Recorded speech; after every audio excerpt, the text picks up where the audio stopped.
Hace unos 5000 años, uno de los imperios más grandes y poderosos de la historia emerge en las riberas del Nilo, el antiguo Egipto.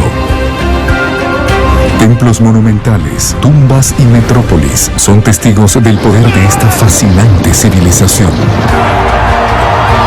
Sin embargo, la cultura egipcia también es considerada extraña y misteriosa incluso hoy. Investigadores internacionales explican el mundo de los faraones divinos y de las vidas cotidianas de sus súbditos.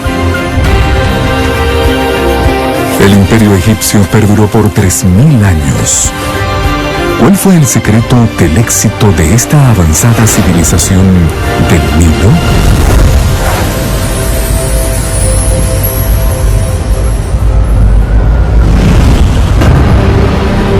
¿Cuál es el rol de sus deidades y sus faraones y faraonas? ¿En qué creían? ¿Y a qué temían las personas en el antiguo Egipto? Los antiguos egipcios parecen haber dejado un legado. Su legado se extiende desde la antigüedad hasta nuestro tiempo.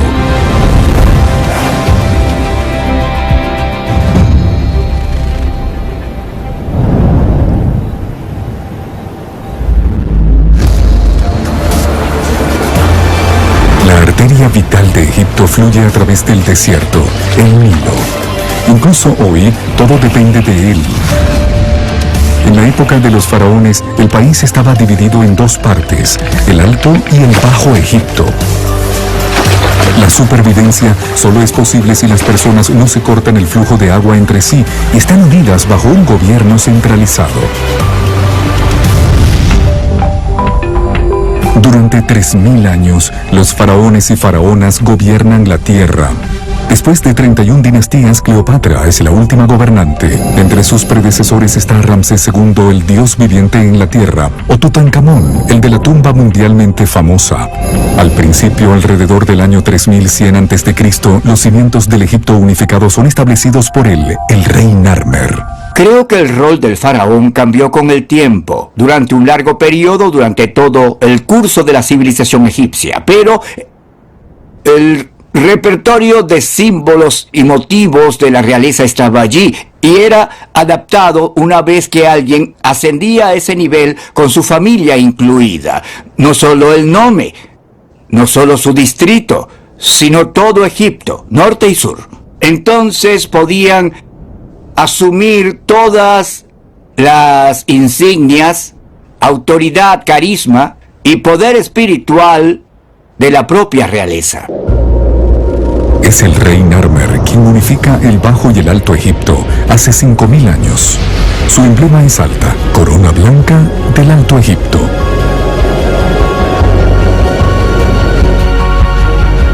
La parte trasera de su paleta ceremonial también lo muestra con la corona de sus oponentes, la corona roja del Bajo Egipto. Unidas se convierten en la doble corona de todos los reyes subsiguientes, o faraones como son llamados posteriormente. Pero no es la antigua estrategia de dividir y gobernar la que se aplica en el Nilo. En su lugar, los faraones unen y gobiernan. Por generaciones, los reyes y faraones de Egipto usan ambas coronas y mantienen la unidad del país bajo la soberanía de los dioses, como se muestra en los muros de numerosos templos. Desde el inicio, el Estado del Antiguo Egipto es un Estado nacional. Esto lo diferencia de sus alrededores. Había principalmente ciudades-estado.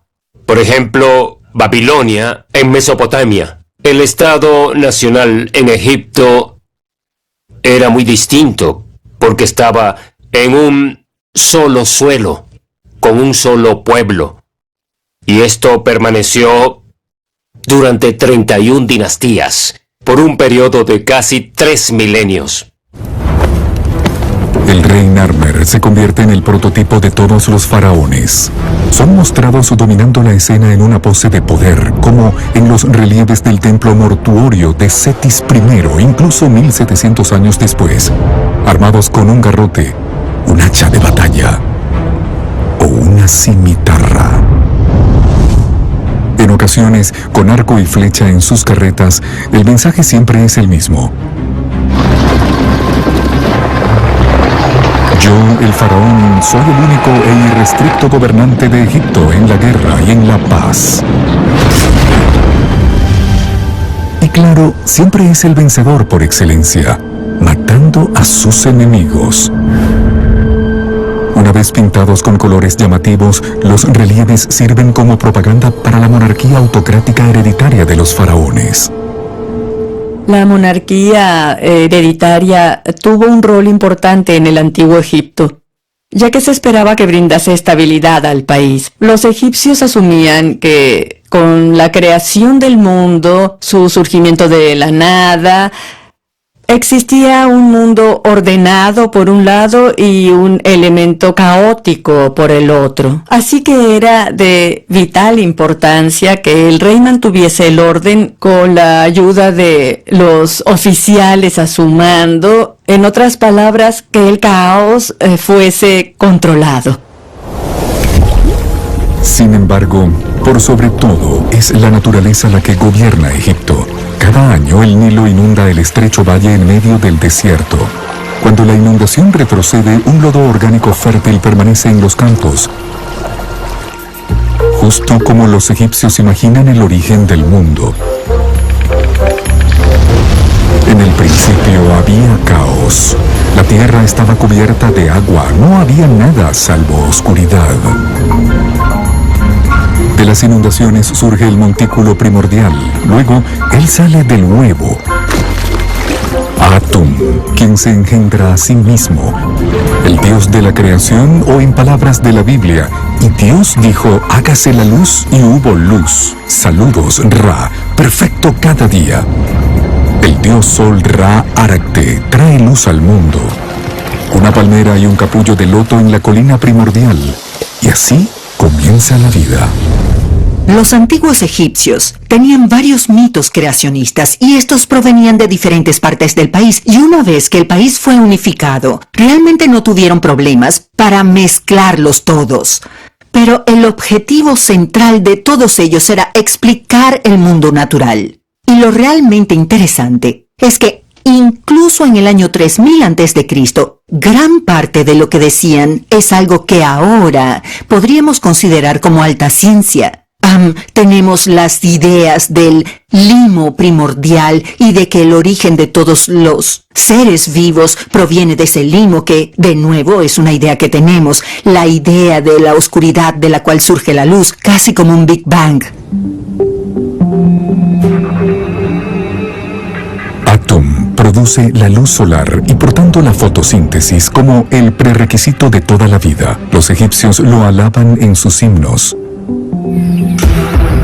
Bien provista está la gente, el rebaño de Dios. Por su bien, Él creó el cielo y la tierra, e hizo retroceder la codicia del agua. Él creó el aire que sus narices pueden respirar. Ellos son sus imágenes, nacidos de su vientre. Atum engendra luego a todas las otras deidades. Él es el Señor de todo, Rey de los dioses. A pesar de esto, se convierte apenas en uno de muchos. Los egiptólogos han contado cuando menos 1500 deidades. Los egipcios no tienen una religión escrita. Esta se expresa en imágenes. Hay dioses como Sobek, quien gobierna las aguas, o criaturas mixtas, tanto animales como humanas, como Anubis con cabeza de chacal. Él cuida del reino de los muertos. Pares de dioses que se complementan mutuamente, como Sekhmet, la destructora, y Ptah, el divino creador y por tanto dios de los artesanos. Hay encarnaciones del mal como Seth, el dios de la codicia y la violencia, y del bien como su hermano Osiris y su hermana y esposa Isis. Hay deidades para todo, para protección y ayuda, pero también para la muerte y la destrucción. Los antiguos egipcios tenían un enorme panteón de dioses y eran muy incluyentes, así que agregaban dioses. Algo notable sobre la religión del antiguo Egipto es la dualidad, el concepto de balance, que también era crucial en la creencia religiosa egipcia y era manifestado por la diosa Maat, diosa del orden balanceado. Para los egipcios era muy importante tener esa sensación de equilibrio, porque eso mantenía al mundo en orden y necesitabas ambos tipos de energía para tener éxito. El faraón debe asegurar el orden y la paz por la fuerza, de ser necesario, como se muestra en la llamada paleta de Narmer. A su lado está el dios halcón Horus. Según el mito de la creación, Horus se posa en la palma de la colina primordial. Los propios gobernantes son considerados apenas mediadores entre los dioses y el pueblo del Nilo. Esa era la firme creencia en el antiguo Egipto.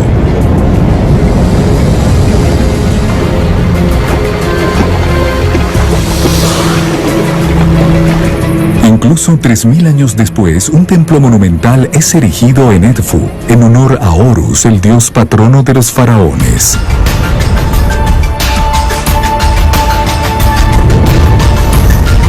Horus se posa en el cuello del faraón como un compañero constante, como aquí con el rey Caefra, lo que significa que su gobierno tiene legitimidad divina. Esto genera posteriormente la idea del derecho divino de los reyes y emperadores de Europa. Hasta entonces, los faraones son considerados como meramente interpretando el rol de un dios. Solo son semejantes a dioses cuando están en su cargo. Sin embargo, hay gobernantes que desean ser vistos como dioses vivientes. Mientras que los primeros reyes proclaman tener la inspiración divina de Horus, el rey Radhedev se hace representar a sí mismo como hijo del dios Sol Ra. Los reyes del Reino Medio como Senusret I propagan su ascendencia divina construyendo numerosos templos solares. No es sino hasta el Reino Nuevo cuando tiene lugar la actualización final. Amenhotep III y sus sucesores se consideran a sí mismos dioses en la tierra. Sus estatuas monumentales lo dominan todo y a todos. El título de faraón proviene de su jeroglífico Per-A-A, la gran casa o palacio. Sus estatuas son talladas de las piedras más duras y preciosas. Son logros enormes de los escultores y trabajadores. Una vez terminadas deben ser transportadas y, no menos importante, erigidas. En la gran casa, los gobernantes viven lejos del pueblo egipcio, rodeados solo por cortesanos, sus familias y sirvientes. A menudo puede también haber un harem, ya que la sucesión, preferiblemente por un hijo, debe ser asegurada. Respaldos incluidos. Solo ocasionalmente se presenta el faraón ante la gente común con diversos trajes. Un torso atlético desnudo es parte de las representaciones estandarizadas de cualquier faraón, como el principal sacerdote usa la piel de una pantera. El código oficial de vestuario, sin embargo, es una falda con cola de buey, que representa la fuerza animal, además un pesado collar de oro con piedras preciosas. Con un báculo y un látigo, él es el pastor de los egipcios. Con la doble corona gobierna sobre el Alto y el Bajo Egipto. Para las ocasiones menos formales se viste la llamada pañoleta de Memes. Hay una barba artificial en el mentón que incluso usan las faraonas. Los dioses de los egipcios moran en la tierra, en el templo más sagrado entre los sagrados, a donde solo los sacerdotes pueden entrar. Y el faraón, aquel que ve a los dioses. Así que, ¿finalmente eran como dioses los faraones? Para los antiguos egipcios, el faraón era tanto hombre como Dios. Al momento de ser nombrado faraón, pasa a otro nivel. Es reverenciado por un pueblo que confía en él como aquel que tiene comunicación con los dioses. Así que sin el rey, el sistema entero no funciona. Es importante notar que el llamado Rey Dios contiene ambos aspectos dentro de sí mismo, el de un ser humano y el de un Dios. La doctrina estatal del faraón como un dios es propagada representándolo como de igual tamaño que los dioses, a menudo como una trinidad, como aquí con la diosa del cielo Hathor a su derecha. Se decía que el faraón hablaba con la boca de Dios. Sus palabras son consideradas mandamientos divinos. Y él ha de gobernar como Maat, la diosa de la justicia, le ordene. Al desnudo vestirá, al hambriento alimentará, al beligerante pacificará. A cambio, el faraón puede esperar la obediencia, confianza y gratitud de sus súbditos. Nuestro concepto moderno de libertad individual e igualdad todavía no existe. En el sentido más fiel de la palabra, los faraones son reyes del sol. Son los hijos de los dioses y gobiernan en lugar de estos en la tierra. Según su doctrina, deben gobernar con justicia. Sin embargo, ¿qué tan absoluto era su gobierno?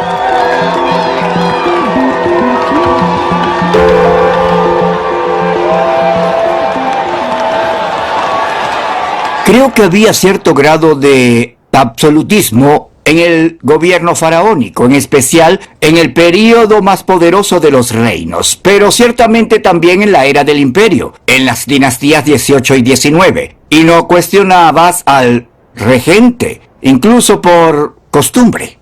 Incluso hoy existe un respeto natural por los líderes de nuestros estados, y eso operaba entonces, pero a una escala mucho más radical y más extrema. Mientras tanto, ha tenido lugar una revolución arquitectónica.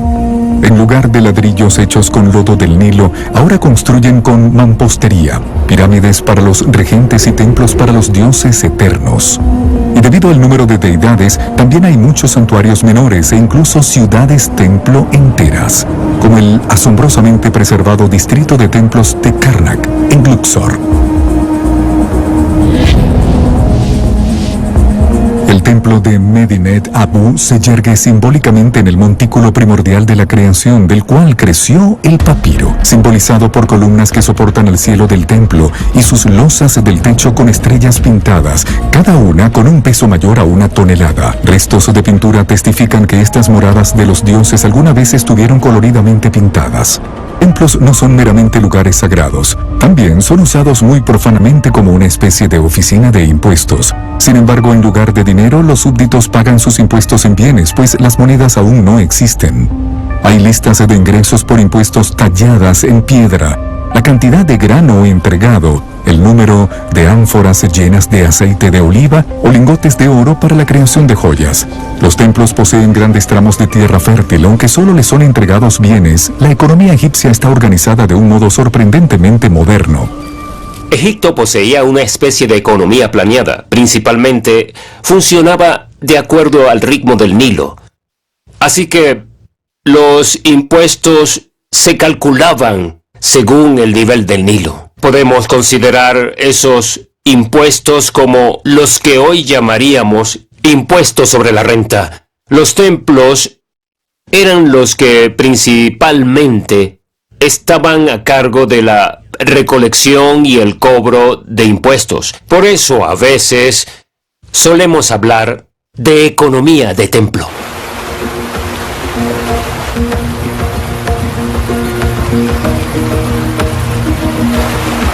Pero, ¿cómo puede un gobierno central gobernar efectivamente desde Asuán en el sur hasta el Mediterráneo en el norte?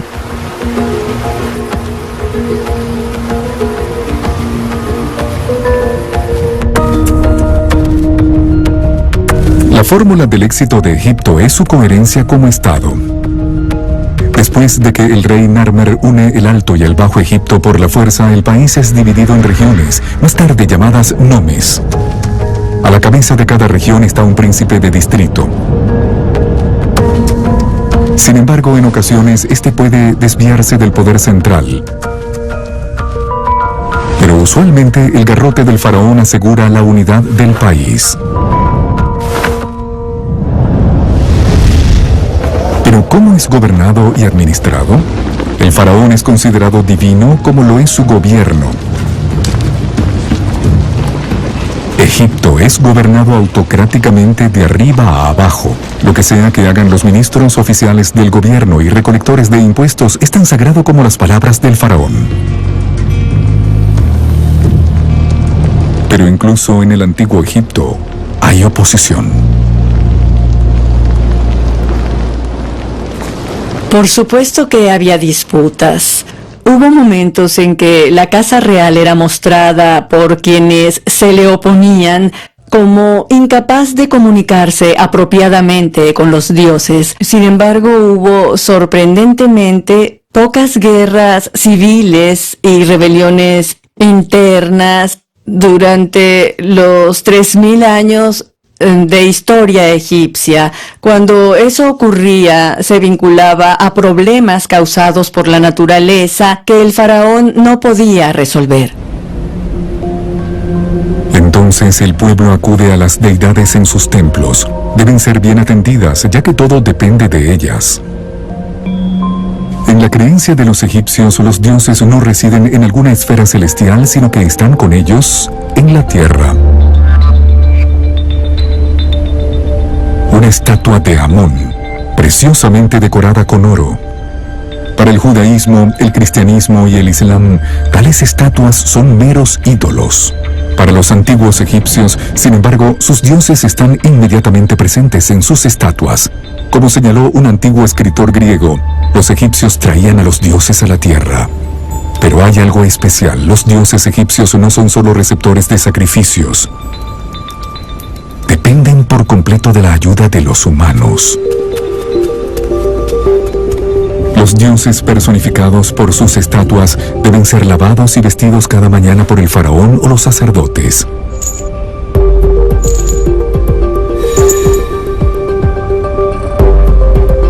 Y los dioses de Egipto están hambrientos. Pan, aceitunas y vino son ofrendas regulares.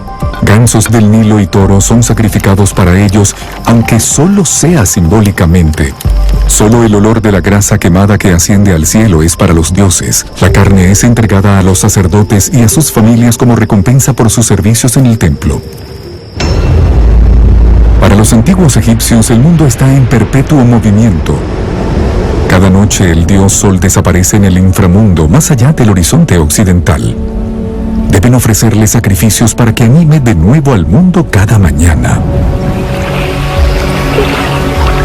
Año tras año, la inundación del Nilo llega al valle desértico, dejando el fértil lodo en los campos.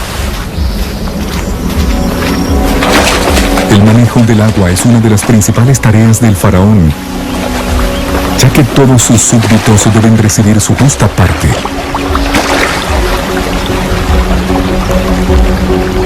Los sacrificios a los dioses aseguran que no habrá caos en la tierra. Como en la sociedad egipcia existe una jerarquía claramente definida entre los dioses, un nivel superior y un estrato inferior, constituido por dioses pequeños para los deseos y preocupaciones diarios. Meseknet, por ejemplo, con el signo de la matriz en su cabeza, es la diosa patrona de las mujeres embarazadas, o Bes, quien protege a las mujeres de los espíritus malignos durante el parto. Por encima están los pesos pesados: Amón-Ra, el dios supremo y patrono de los faraones; Maat, la diosa de la justicia, la verdad y el orden. Para los antiguos egipcios, ella personifica los valores fundamentales de la vida.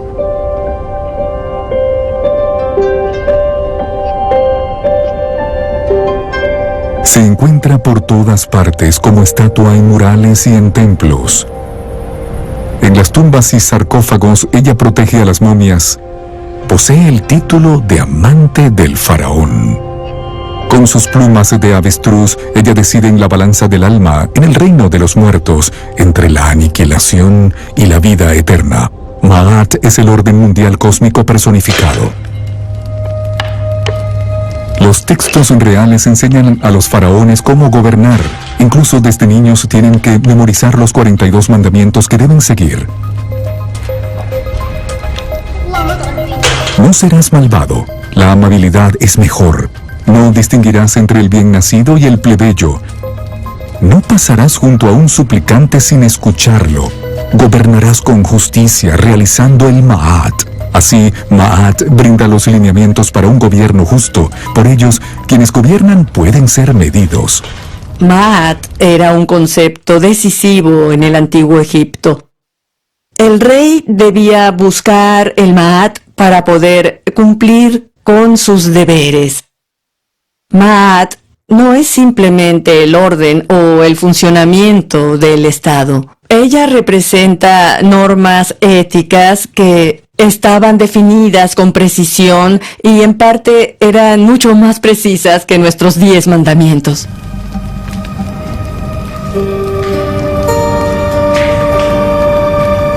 En las enseñanzas para Merikare se dice que el rey es nombrado por los dioses para apoyar a los débiles. Es un principio apreciado, una fórmula para el buen gobierno. Pero no solo para los faraones.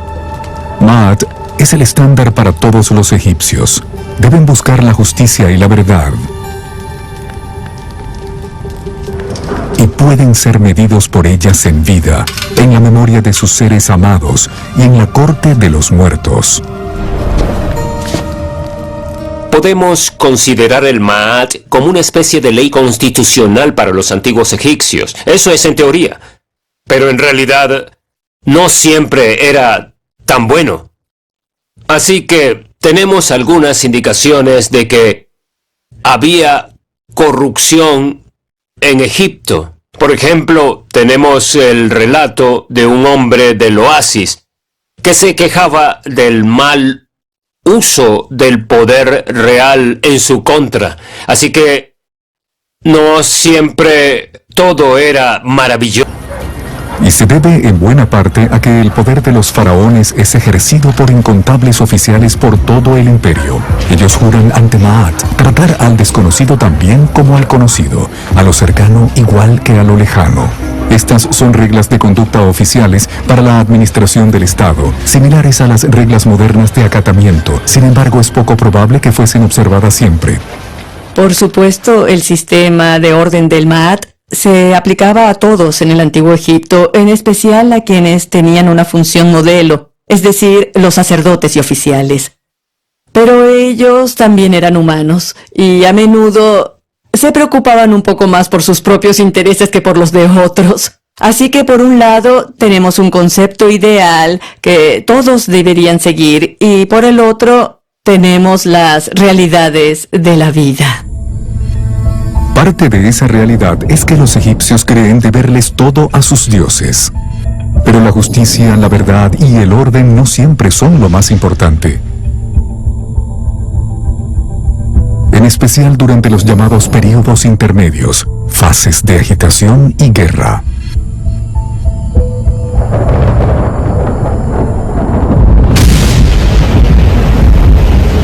El caos y el desorden es lo que más temen los egipcios, un temor que trasciende a sus mitos. Alguna vez Osiris fue el único gobernante de Egipto, pero su hermano Set lo envidiaba. Quería el trono y todo el poder para sí mismo, así que asesinó a Osiris y lo desmembró. Set esparció los miembros de su hermano por toda la tierra. De allí proviene el mito. Los períodos intermedios son a los que los egiptólogos se refieren como los momentos en que el gobierno centralizado se derrumbó. Han sido llamados tiempos de caos, y en ocasiones había conflictos, pero no era un caos total. El orden económico y social básico de Egipto, a nivel local, se mantenía.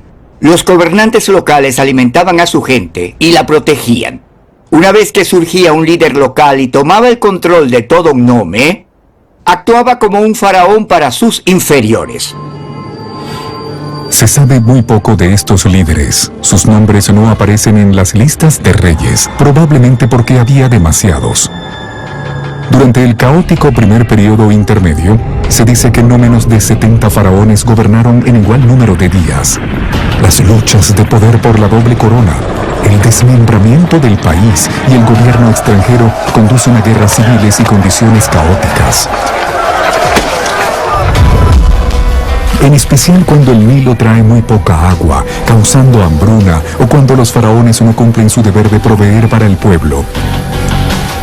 Aún así, las revueltas son eventos bastante raros en el curso de 3000 años. Pues en la mitología de los egipcios, Set, el dios del caos, tiene un poderoso oponente, Isis, quien no solo es la hermana, sino también la esposa de Osiris. Ella arma de nuevo los miembros de su hermano, esparcidos por Set por todo Egipto, y los sana. Luego de tomar la forma de un halcón, Isis finalmente se permite quedar embarazada de su hermano y consorte. Su hijo en común es el dios halcón Horus, el dios patrono de los faraones. El mito de Osiris también sirve para legitimar la monarquía hereditaria de los faraones.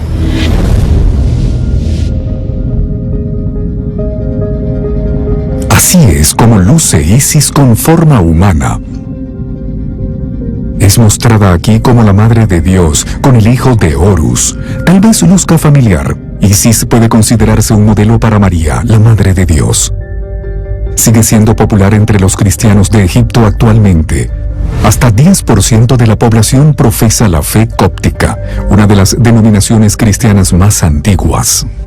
Una de las deidades clave para los antiguos egipcios era la diosa Isis. Isis significa asiento o trono, y su mitología es muy compleja. Y la idea era que, de hecho, ella era uno de los creadores, y su magia era grande. Ella logró armar nuevamente a su esposo desmembrado, y hacerlo vivir de nuevo. Dio a luz a Horus, quien se convierte en el gobernante de Egipto, y de hecho, todos los regentes de Egipto son considerados Horus vivientes, porque son la encarnación de este dios. Durante los más de 3000 años de historia del antiguo Egipto, hubo numerosos faraones, tanto conocidos como desconocidos. Pero uno de ellos desea derrocarlo todo con una revolución desde lo alto. Amenhotep IV, mejor conocido como Akenatón. A su lado está Nefertiti, cuyo nombre se traduce como la hermosa ha llegado.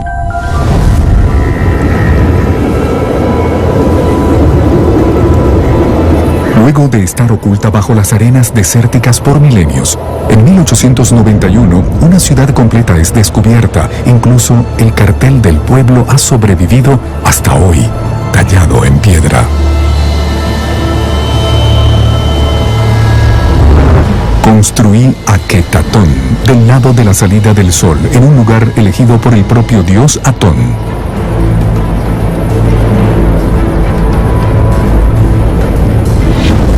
Y así es como lució alguna vez el lugar que Atón eligió para sí mismo. Según los arqueólogos, Aketatón.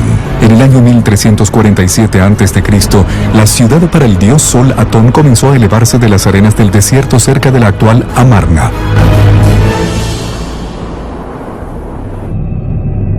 El fundador de la ciudad es Amenhotep IV.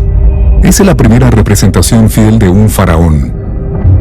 Se renombra a sí mismo Akenatón por el dios Atón y destruye el cielo de los dioses de Egipto. Una revolución. En lugar de una multitud de deidades, Akenatón adora a un dios por sobre todos los otros, Atón, el disco solar. Solo tú, Dios, cuya semejanza no hay. Akenatón siente ser el elegido para extender la nueva fe de una sola deidad e intenta ponerla en práctica por medios radicales. Muchos creen que Akenatón, por haber elevado al dios Sol Atón sobre todos los demás, era monoteísta, pero de hecho era más lo que llamaríamos un enoteísta, con un solo dios por encima de todos los demás dioses. Así que no fue que todos los otros dioses fueron bloqueados por Akenatón del reino. Ciertamente Amón lo fue. Y Atón y el propio Akenatón eran el dios encarnado. En su forma modificada, el famoso himno al sol de Akenatón se encuentra incluso en la Biblia.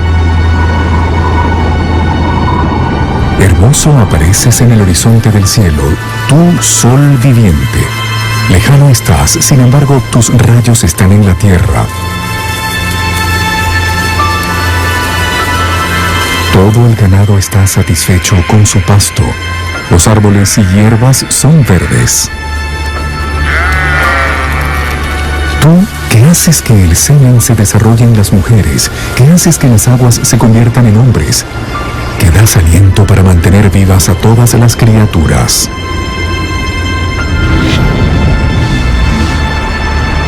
nuevo dios supremo Atón es el único que recibe un templo en el centro de la ciudad de Amarna. Un templo sin techo, solo un patio abierto con un altar de sacrificios, pues los rayos de Atón deben alcanzar al faraón y al pueblo directamente. Y esta es la imagen de la nueva religión, Akenatón y su esposa Nefertiti recibiendo los rayos de Atón. Y no hay otro que te conozca, salvo tu hijo Akenatón.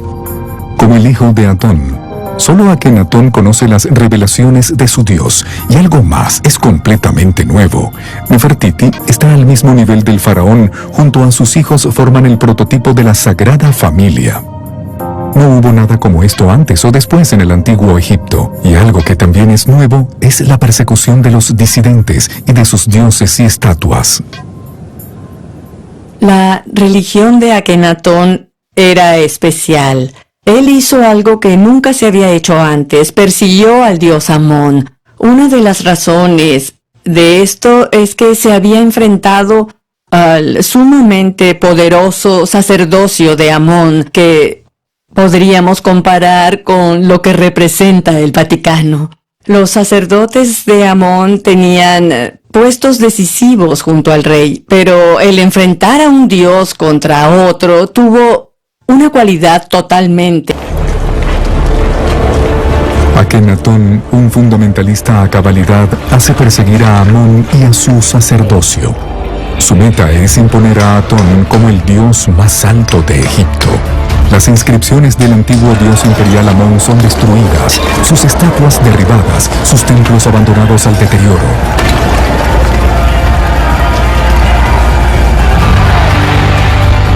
Akenatón es el profeta y el fundador de una religión, como Moisés, quien, según la Biblia, libera a los israelitas de la esclavitud egipcia y les entrega el primer mandamiento de Yahvé: no tendrás otros dioses aparte de mí. Atón, en la forma del disco solar, brilla para todos. Sin embargo, los egipcios no se sienten muy entusiasmados por el nuevo dios singular. No quieren abandonar a sus viejos dioses. La creencia en Atón se reduce a una religión de la élite, apoyada solo por Akenatón y su corte en Amarna. Su dogmatismo religioso genera resistencia en el pueblo. Los egipcios continúan adorando y sacrificando a los viejos dioses en secreto y los quieren de vuelta. Todos hacían lo que el faraón hacía. Pero cuando cierra los templos de Amón-Ra y los demás, si hace eso, está cerrando los templos. Básicamente está cerrando el sistema de la Reserva Federal y todo el sistema bancario de Egipto. Porque eran los templos lo que en esta época del Reino Nuevo coordinaban las cosechas y las redistribuciones. La restauración de los viejos dioses solo comienza con el sucesor de Akenatón, Tutankamón, la viva imagen del dios Atón, mejor conocido hoy como Tutankamón. Cuando muere su padre Akenatón en el año 1334 a.C., él proclama: traeré de vuelta a los dioses y reabriré sus templos. Amón se convierte en rey de los muchos dioses de nuevo, y la religión de Akenatón es maldecida por los egipcios. Akenatón es etiquetado como hereje. A su revolución le sigue la restauración de la vieja fe. Los egipcios extrañan a Maat, el orden de los muchos dioses que gobernaron sus vidas hasta el reino de Akenatón.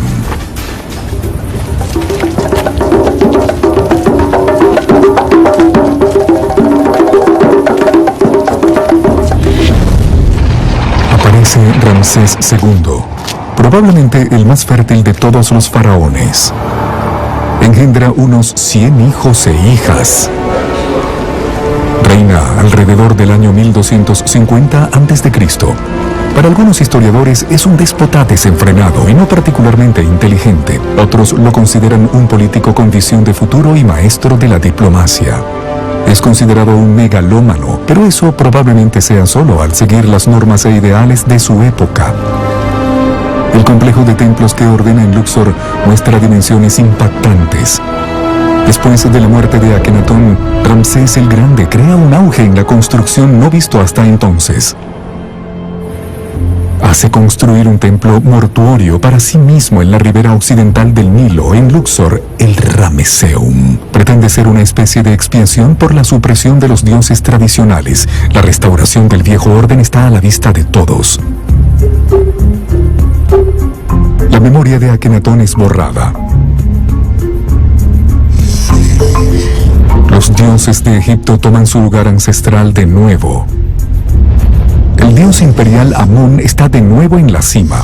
Los principios de Maat, el orden y la justicia prevalecen de nuevo. La multitud de dioses permanece hasta que, en el siglo I de nuestra era, el cristianismo llega a Egipto y las imágenes de los dioses se convierten en ídolos despreciables. En el reinado de Ramsés II, el sacerdocio recupera su poder, y él se eleva a sí mismo y a sus sucesores. Hasta entonces, los faraones han sido considerados meramente similares a los dioses. Solo se convierten en deidades en la otra vida. Esto no basta para Ramsés II. Se declara a sí mismo hombre verdadero y Dios verdadero durante su vida.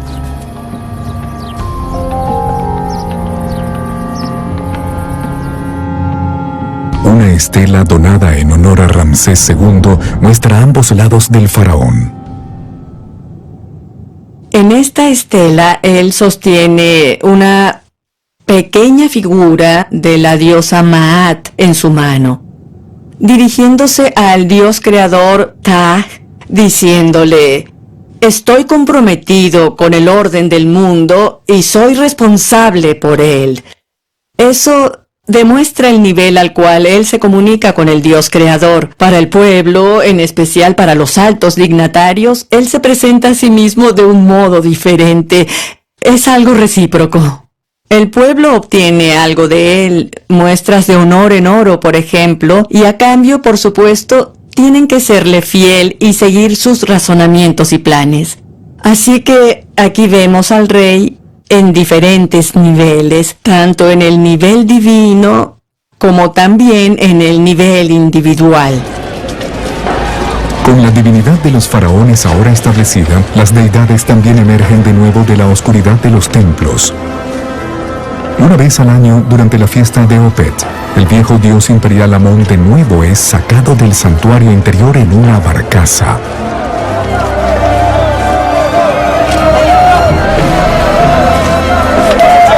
Se les permite a todos acercarse al dios quien, según las creencias egipcias, está presente en su estatua.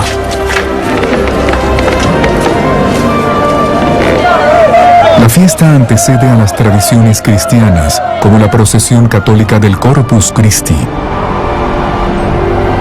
Desde Karnak, Amón es transportado solemnemente hasta el templo en Luxor.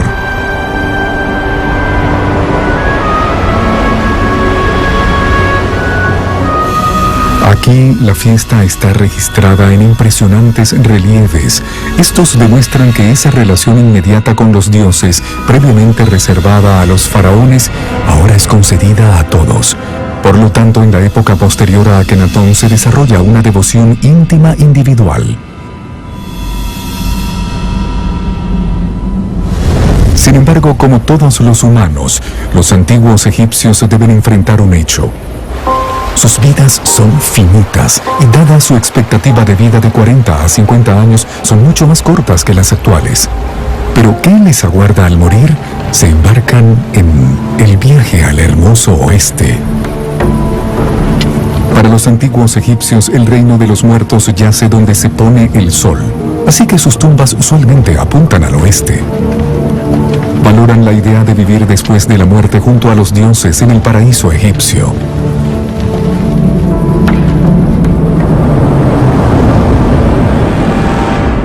Sin embargo, parece que no consideraban muy mala la vida en el Nilo.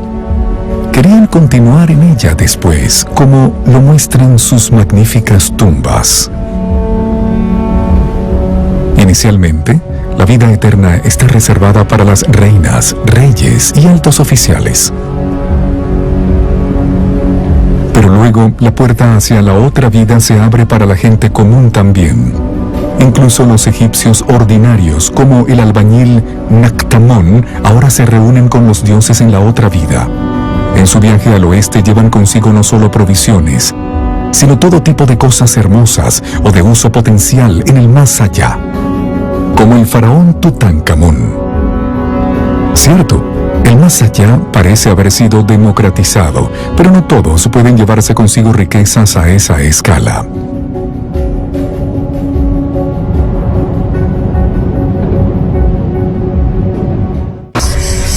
Los egipcios llaman al paraíso Laru, el campo de juncos, como los campos de cañas en las riberas del Nilo. Es un mundo sin preocupaciones, donde puedes cultivar tu campo, cazar gansos, pescar o simplemente relajarte. No carece de nada, ya sean pasteles o cerveza. El acceso es concedido solo a aquel cuya alma es más liviana que la pluma de Maat en el juicio de los muertos. Vida eterna a cualquiera que pase los juicios del corazón. Una promesa muy reconfortante. Pero, ¿por qué solo pensar en el final? Sigue el hermoso día. No permitas que tu corazón se canse de beber y comer, en intoxicación y lujuria. Olvida la muerte. Sigue al corazón. Los antiguos egipcios realmente estaban entre los líderes del mundo antiguo por pensar que la vida no acababa en la muerte. De hecho, la vida continuaba y de un modo mejor.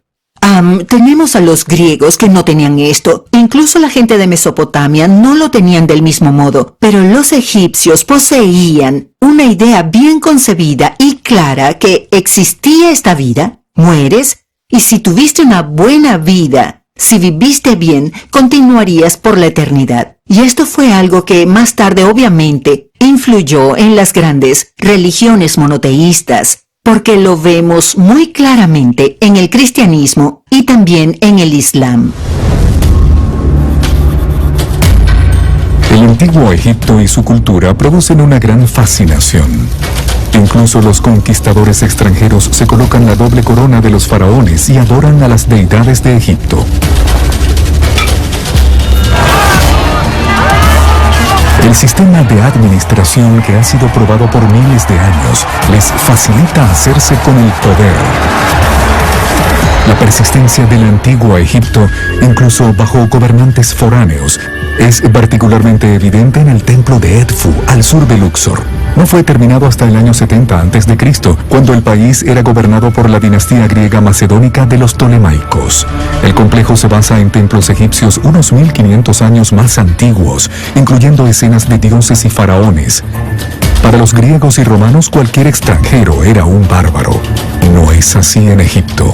Incluso los gobernantes foráneos son aceptados si respetan las creencias egipcias. Los egipcios se veían a sí mismos como seres humanos y Egipto era el centro del mundo. Consecuentemente, tenían la idea de que si los extranjeros que llegaban a Egipto adoptaban sus reglas y normas, también eran seres humanos, así que eran vistos y tratados como iguales. Esto hizo que los extranjeros pudiesen acceder a altas posiciones en la oficialidad y finalmente como reyes en la casa gobernante. Por esto, las imágenes de los dioses y los templos de los egipcios no son destruidos por los griegos o los romanos. Estos aceptan su cultura y optan por la conciliación. Amón simplemente es igualado con Zeus, el padre griego de los dioses. Isis se convierte en la diosa romana del amor, Venus, con su vestido levantado.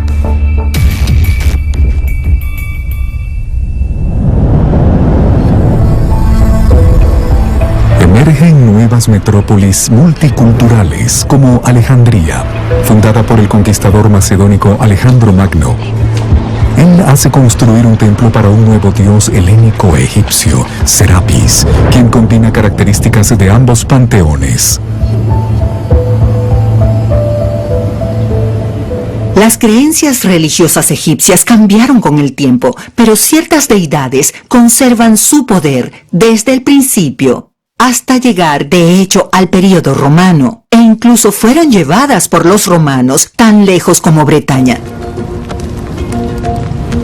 Incluso hace 5.000 años se establece un estado centralizado en el antiguo Egipto con un solo gobernante a la cabeza.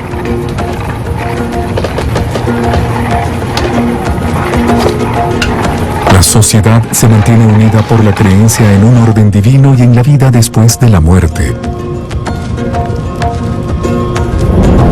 Por 3.000 años, faraones similares a dioses gobiernan autocráticamente y sin oposición sobre el imperio del Nilo, un legado que ha dejado su marca hasta hoy.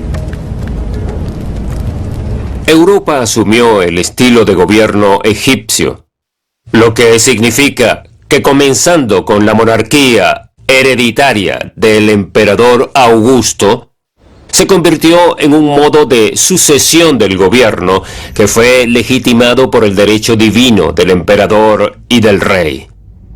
Hasta hoy hay variantes constitucionales de esta monarquía hereditaria. Por supuesto, hubo muchas áreas que fueron exploradas por los antiguos egipcios, invenciones que se hicieron, pero a partir de sus normas básicas, como el sistema del Maat, ciertas ideas perduraron hasta la actualidad y hasta nuestros conceptos del ser. El antiguo Egipto deja atrás mucho más que templos magníficos y pirámides impresionantes. Algunas invenciones e ideas han seguido siendo piedras angulares de los estados y sociedades hasta hoy.